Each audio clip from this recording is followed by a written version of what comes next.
তো গায়ে দেখো এই যে ভেজে নিয়েছি। আর এর মধ্যে না দুটো ওই যে ওই লঙ্কাও দিব। এই যে এই যে বাপরে, খুব ঝাল। আর এটা কোন লঙ্কা দেখাচ্ছি, এই যে এই লঙ্কাটা মাঝে মাঝে আমি দেখাই খাই, তো এই লঙ্কাটা দিব। তো গাইজ এই যে দেখো, এবার আমি এর ঢাকনা বন্ধ করে দিব। আর এই যে দেখাচ্ছি, এই যে আটাটা, এই যে দুটো গোলা করে নিয়েছি মাক্কির আটার, দুটো রুটি অনেক। তো এবার এটা পিষে নিচ্ছি। তো গাইজ দেখো চাটনিটা, ও লাজবাব লাজবাব, এত টেস্টি হয়েছে। আমি তো একটু আঙুলটা চেটে নিয়েছি। আর আমার তো এমনি বাদামগুলো ভাজা থাকলে না দুটো তিনটে করে দানা আমার মুখে দিতেই থাকি। আর এবার এই যে তাওয়া বসিয়ে দিয়েছি, রুটিটা আবারে বানাবো, দেখাচ্ছি।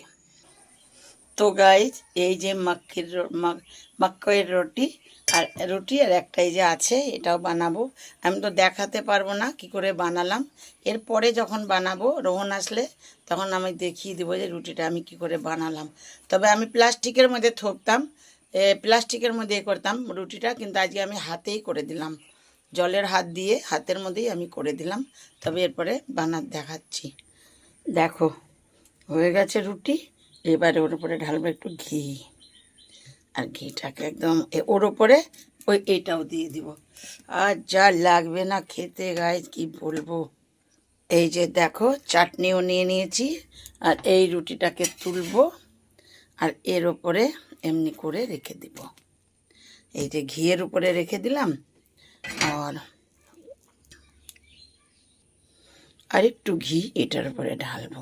আমি একটু ঘি বেশি খাই, ঘিয়ে চপচপ না হলে ভাল লাগে না, তাও তো কমই নিলাম, ঘি বাড়ন্ত। তারপরে বানাবো, তারপরে আবার খাবো। তো গাইজ এ হলো আমার খাবার আজকে। কি বলবো খাওয়াটা, ঘি ঘি গাইজ, এই খাওয়াটা মিস করবে না।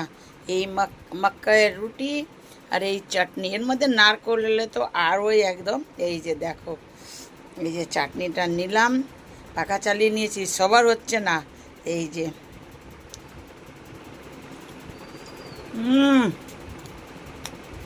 বললে বোঝাতে পারবো না গাইস, কি বলবো, একদম কি বলবো, মুখে যে কী দিয়েছি মানে নিজেই বুঝতে পারছি না, এত সুন্দর।